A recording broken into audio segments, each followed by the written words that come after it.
पहली कॉल आई थी तो उस शख्स ने आपसे क्या कहा? उस शख्स ने मुझे यही कहा कि भैया आप बस स्टैंड में हो या कहाँ हो, मुझे आपसे मिलना है। कि साइबर क्राइम पुलिस जम्मू जो है, इन्होंने कल मेरी कोई भी जो मैंने बात रखी, जो मेरा जो चल रहा है, तो उन्होंने उस बात के ऊपर कोई भी रिएक्शन नहीं लिया, कोई एक्शन नहीं लिया। आप देख रहे हैं जेके चैनल और मैं हूं महेंद्रजीत सिंह। बेहद ज़रूरी इन्फॉर्मेशन आपके लिए लेके आया हूं। सोशल मीडिया पे अगर आप एक्टिव हैं तो सतर्क हो जाएं। मेरे साथ एक जम्मू का युवक मौजूद है। किसी और के नाम पे फेसबुक आईडी बनी है, मगर प्रोफाइल पिक और कॉन्टैक्ट नंबर इसका डाला हुआ है। और देर रात तक लोग जो है आप इन्हें परेशान कर रहे हैं, क्योंकि आपत्तिजनक बातें उस पेज के ऊपर लिखी हैं और जितने भी लोग हैं वो इन्हें संपर्क कर रहे हैं। अब इन्हें अपना फ़ोन जो है उसे स्विच ऑफ करना पड़ा है, क्योंकि लगातार जो है इन्हें लोग फ़ोन कर रहे हैं और ये युवक काफ़ी ज़्यादा परेशान है। साइबर सेल पुलिस से अपील रहेगी कि ऐसे मामलों को संजीदगी से देखें, क्योंकि जिस तरह से लगातार आतंकवादी गतिविधियां सामने आ रही हैं और उसी बीच एक शख्स का फोटो यानी कि प्रोफाइल पिक इनकी है, मोबाइल नंबर जो है वो इनका दिया गया है, मगर नाम किसी और का है। कोई ऐसा शख्स जो इनके नाम पे अश्लील बातें समाज में सामने ला रहा है और इनके कॉन्टैक्ट पे अब कॉल्स पे कॉल आ रही है। ये युवक बहुत ज़्यादा परेशान है। हम आपका नाम तो नहीं पूछेंगे, मगर जानकारी चाहते हैं कि आपके साथ क्या हुआ है। देखिए सर, मेरे साथ क्या हुआ, परसों रात की बात है कि मुझे कॉल आया रात को 11 बजे के करीब। जब एक बार कॉल आया, अननोन नंबर था, मैंने पिक कॉल नहीं किया। उसके बाद 2 मिनट के बाद फिर से वो कॉल करता है, तब मैंने कॉल उठाया। मैंने उसको कहा किससे बात करनी है, तो उसने कुछ नहीं कहा, कॉल काट दिया।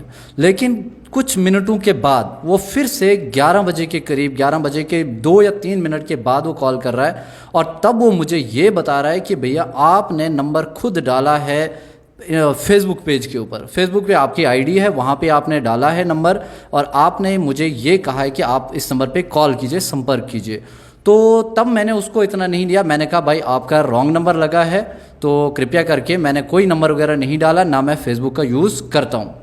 दूसरे दिन जब सुबह हुई, तो कल की बात है, तो कल मैंने उसे सुबह कॉल किया। मैंने कहा कि रात को आप क्या बता रहे थे, कि क्या बात करनी थी, किस तरह की बात करनी थी। तो तब उसने मुझे कहा कि भैया आपने खुद मुझे उन्होंने कहा कि आपका नंबर मुझे फेसबुक पे मिला था, तो वहाँ पे ये भी था कि आप संपर्क कीजिए। तो सुबह फिर मैंने कहा कि आपको कहाँ से मिला, किसकी आईडी है, कहाँ पे है। तो तब जाके उन्होंने कहा कि मैं आपको इसके स्क्रीनशॉट भेजता हूँ। तो तब उन्होंने फिर मुझे स्क्रीनशॉट भेजे।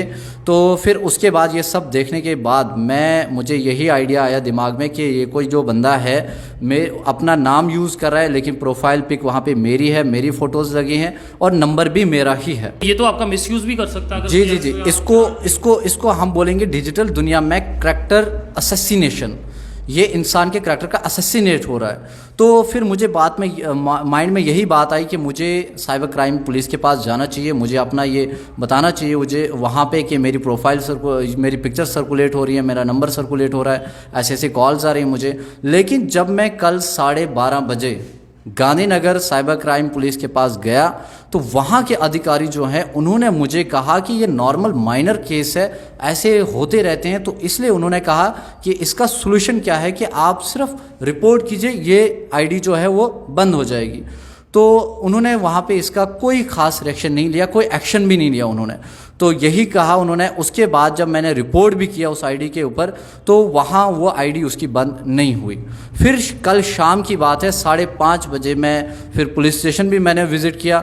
वहाँ पे उन्होंने यही बात बताई कि आप जाइए साइबर क्राइम पुलिस के पास जाइए, उनको बोलिए कि आप इस पर्सन को आइडेंटिफाई कीजिए। तो मैं यहाँ पे आपके चैनल के माध्यम से यही बोलूँगा कि साइबर क्राइम पुलिस जम्मू जो है, इन्होंने कल मेरी कोई भी जो मैंने बात रखी, जो मेरा जो चल रहा है, तो उन्होंने उस बात के ऊपर कोई भी रिएक्शन नहीं लिया, कोई एक्शन नहीं लिया। तो काफ़ी हैरान कर देने वाली बात है कि साइबर सेल जो है इसे हल्के हाथों ले रहा है। कल को इस पोस्ट पे कोई आतंकवादी गतिविधि या फिर कोई फोटो ऐसा पोस्ट हो जाता है, तब तो आप इस शख्स को पूछताछ के लिए एकदम से बुला लेंगे, मगर जब ये आपके पास आ रहा है तो आपका भी दायित्व बनता है कि इनकी कंप्लेंट पे कार्रवाई की जाए और ऐसे युवक को, ऐसे शख्स को आप सलाखों के पीछे ज़रूर डालें जो इनकी आइडेंटिटी जो है उसे डिस्क्लोज करके फेसबुक पे डाल रहा है और इनके नंबर को जो है वो सार्वजनिक कर रहा है। जब आपको पहली कॉल आई थी तो उस शख्स ने आपसे क्या कहा?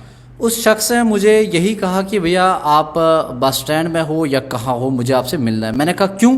तो तब उसने फिर पूरी वारदात वो उसने वहाँ पे नहीं बताया कॉल पे, लेकिन उसने कहा कि ये देखो आपने ही नंबर दिया है, आपने ही ये लिखा है कि ऐसे ऐसे जो भी है। तो फिर उन्होंने स्क्रीनशॉट के ज़रिए मुझे वो सब मुझे पता। आपको सिर्फ युवकों के कॉल आ रहे हैं या युवतियों के भी आ रहे हैं? मुझे कॉल्स डिफरेंट अलग अलग अननोन नंबर से आ रही हैं, लेकिन मैंने कॉल सिर्फ 1 या 2 अननोन नंबर्स की जो हैं वो रिसीव की। तो जब आपने प्रोफाइल वो ओपन की जिसमें आपकी फ़ोटो और नंबर दिया गया, तो वहाँ पे उसने क्या कुछ डाला हुआ? वहाँ पे जब मैंने प्रोफाइल वो देखा वो, तो जब मैंने उसको ओपन किया तो वहाँ पे कुछ बहुत अश्लीलता उसने लिखी है कि इस नंबर पे कांटेक्ट कीजिए, ये वो सब। और वहाँ पे उसने नरेंद्र मोदी कुछ ऐसा भी लिखा है कि उसने ये काम किया ये।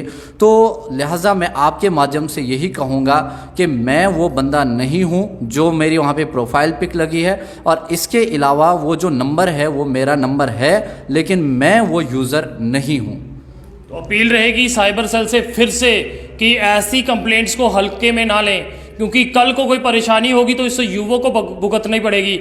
या फिर साइबर सेल जो है वो रिटर्न में कोई इनको लिख के दे दे कि ये एक नॉर्मल बात है और आपके ऊपर कोई कार्रवाई नहीं होगी, तो आपको वो उनसे रिटर्न में ले लेना चाहिए था। जी, मैं कल दोबारा से विज़िट करूंगा, मैं एसएसपी के साहब से भी रिक्वेस्ट करूंगा, उनके नाम पे एप्लीकेशन लिखूंगा, मैं उनको कहूंगा कि इसके ऊपर एक्शन लिया जाए। और मुझे इस बात का डर है कि कहीं वो ऐसा कमेंट ने वहाँ पे पोस्ट न डाल दे कि जो एंटी नेशनल होगा या वहाँ न्यूडिटी के रिलेटेड कुछ ऐसा होगा, तो फिर पुलिस जो है वो डायरेक्ट मुझे पकड़ेगी। आखिर ऐसी कौन सी लाइन उसमें लिखी थी जो आपको लगा कि ये काफ़ी ज़्यादा गलत है? वहाँ पे जो लिखा है जो ह्यूमन ट्रैफिकिंग होती है उसके रिलेटेड ऐसा लिखा था। मुझे लगा कि मैं बहुत गलत है वो सीधे पूरी तरह से करैक्टर असैसिनेशन है मेरा। तो अगर आप भी सोशल मीडिया पे अकाउंट्स अपने हैंडल करते हैं तो सतर्क हो जाइए कि अब ऐसे बहरूपिया आ गए हैं जो नाम तो अपना इस्तेमाल करते हैं और फोटो और नंबर जो है वो आपका ले रहे हैं। जिस तरह से ये युवक जो है काफ़ी ज़्यादा परेशान, जिसे देर रात लोग अब कॉल करते हैं और पूछते हैं कि आप बस स्टैंड में हो। हालांकि बस स्टैंड जो है शुरुआती दौर से ही चर्चाओं में रहा है। पुलिस को चाहिए फौरी तौर पे इस पर कार्रवाई करे, और जिस शख्स ने इनका नंबर जो है वो सार्वजनिक किया है और बस स्टैंड के बारे में बार बार बात की है, हालांकि बस स्टैंड जो है शुरुआती दौर से ही चर्चाओं का केंद्र रहा है, अब ये युवक जो है काफ़ी ज़्यादा परेशान है और कई बार इन्हें नंबर जो है अपना स्विच ऑफ करना पड़ रहा है। तो अपील रहेगी कि साइबर सेल जो है वो कार्रवाई करेगा ताकि इनकी परेशानी जो है वो हल हो। देखते रहे जेके चैनल। मुझे महेंद्रजीत सिंह और मेरे कैमरा पर्सन रघु को दीजिए इजाजत। नमस्कार। नहीं भी फेसबुक यूज़र्स हैं या इंस्टाग्राम यूज़र्स हैं वो या व्हाट्सएप यूज़र्स हैं, तो कृपया करके अपने अकाउंट्स को चेक करते रहिए, 2 स्टेप वेरिफिकेशन कीजिए। और जिससे क्या होगा, अगर आपके अकाउंट पे कुछ ऐसी एक्टिविटी होती भी है तो डायरेक्ट आप जाइए और साइबर क्राइम में अपना रिपोर्ट कीजिए और अपने फ्यूचर और अपने आप को बचाइए।